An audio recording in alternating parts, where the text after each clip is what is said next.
જય માતા ખેડૂત મિત્રો, સ્વાગત છે તમારું ખેડૂત પુસ્તક ચેનલમાં। આજે તારીખ 4 જુલાઈ 2024 ને આજની સવારની હવામાન અપડેટની અંદર માહિતી મેળવીએ તો ગુજરાતમાં 9 થી 16 જુલાઈ વચ્ચે વરસાદના બીજા રાઉન્ડને લઈને આગાહી। બંગાળની ખાડીમાં સિસ્ટમ સક્રિય બનતા ગુજરાતની અંદર ફરીવાર વરસાદની સંભાવના, તો તેની વિગતે અપડેટ મેળવીશું। સાથે જ આગામી 9 તારીખ સુધી ગુજરાતનું હવામાન કેવું જોવા મળશે, વરસાદની સંભાવના છે કે નહીં, તેની વિગતે અપડેટ મેળવીશું। ચેનલમાં નવા હોય તો ચેનલને સબસ્ક્રાઈબ કરી નાખજો અને વિડીયોને લાઈક આપીને શેર કરી દેજો।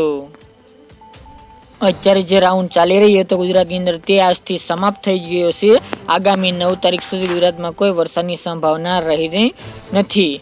તેમજ વાત કરવામાં આવે તો આગામી દિવસમાં જેમાં આપણે પહેલાં જણાવ્યું હતું તે મુજબ કે બંગાળની ખાડીમાં એક ફરી સિસ્ટમ સક્રિય બનવાની છે 7 તારીખ દરમિયાન, જેના કારણે તેનો ટ્રફ ગુજરાત સુધી લંબાશે, ગુજરાતમાં તરફથી પસાર થવાની છે, જેના કારણે ગુજરાતની અંદર 9 થી 16 જુલાઈ વચ્ચે વરસાદનો બીજો રાઉન્ડ જોવા મળે તેવી શક્યતા રહેલી છે।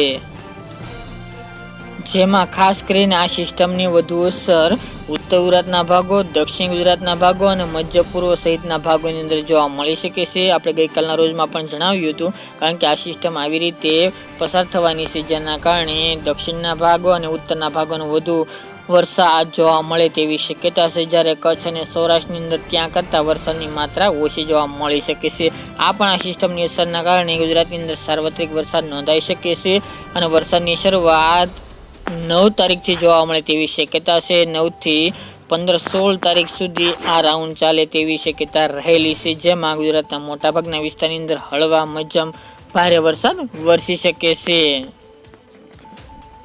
વિસ્તારો વાઇઝ માહિતી મેળવીએ તો ખાસ કરીને 9 તારીખથી સિસ્ટમની અસર જોવા મળશે। આ સિસ્ટમનો ઘેરાવ ઉત્તર ગુજરાતના ભાગો અને કચ્છના ભાગો સાથે સૌરાષ્ટ્રમાં પણ વરસાદ લાવે તેવું અનુમાન થયેલું છે। વધુ વરસાદની સંભાવના ખાસ કરીને ઉત્તર ગુજરાતની વાત કરીએ તો જેમાં તમામ વિસ્તારો સમાવેશ જોવા મળી રહ્યો છે। સાબરકાંઠા, બનાસકાંઠા, પાટણ, મહેસાણા સહિતના ભાગો, વડનગર, સિદ્ધપુર, મોઢેરા, ચાણસ્મા, પાટણ, રોડા, સિદ્ધપુર, ભાંભર, થરા, સરસ્વતી તાલુકો, અંબાજી, આબુ, ધાનેરા, થરા, દિયોદર, ડીસા, પાલનપુર, ખેડબ્રહ્મા, ઈડર, વડાલી, હિંમતનગર સહિતના ભાગો, સાથે મહેસાણા, અરવલ્લી, મોડાસા, માંડલી એ વિસ્તાર, બોર્ડર લાગુ વિસ્તાર, તેમજ ઉત્તર ગુજરાતના મોટાભાગના વિસ્તારની અંદર વરસાદની માત્રા ઓછી જોવા મળી હતી પહેલા રાઉન્ડની અંદર। આ રાઉન્ડની અંદર તે તમામ વિસ્તારની અંદર સારો વરસાદ નોંધાઈ શકે છે। મધ્ય પૂર્વ વિસ્તારની વાત કરીએ તો અમદાવાદ, ધોળકા, નડિયાદ, આણંદ, ખેડા, બોરસદ, તારાપુર, માણસા, ગાંધીનગર, કડી સહિતના ભાગો, દાહોદ, ગોધરા, છોટાઉદેપુર, મહીસાગર, લુણાવાડા, પંચમહાલ જિલ્લાના તમામ ભાગોની અંદર વધુ વરસાદની સંભાવના છે। વડોદરા, છોટાઉદેપુર સહિતના ભાગો, રાજપીપળા, નર્મદા, ભરૂચ, અમોદ સહિતના ભાગોની અંદર પણ સારો વરસાદ, ભારે વરસાદ નોંધાઈ શકે છે।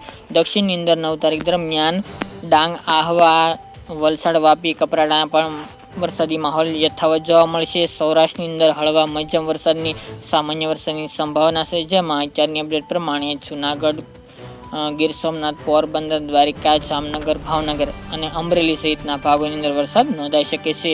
કચ્છમાં પણ ખાવડા હોય, નલિયા, ભુજ, ગાંધીધામ, માંડવી, રાપર જેવા ભાગોની અંદર હળવા મધ્યમ વરસાદ નોંધાય તેવું અનુમાન રહેલું છે। ત્યારબાદ વરસાદી સિસ્ટમ જેમ જેમ ગુજરાત તરફ આગળ વધશે તેમ તેમ ગુજરાતની અંદર વરસાદની માત્રામાં વિસ્તારમાં વધારો થતો જોવા મળી શકે છે અને ખાસ તો મધ્યપ્રદેશ, રાજસ્થાન બોર્ડર લાગુ વિસ્તારની અંદર વધુ વરસાદની સંભાવના છે, ત્યાં સિસ્ટમની અસર વધુ જોવા મળશે। હાલ આ સિસ્ટમ બહુ મોટી નથી, એટલે કે બહુ વિશાળ કે વધુ મજબૂત નથી, નબળી છે, જેના કારણે ગુજરાતની અંદર અતિભારે વરસાદનું અનુમાન હાલની અપડેટ મુજબ જણાઈ રહ્યું નથી।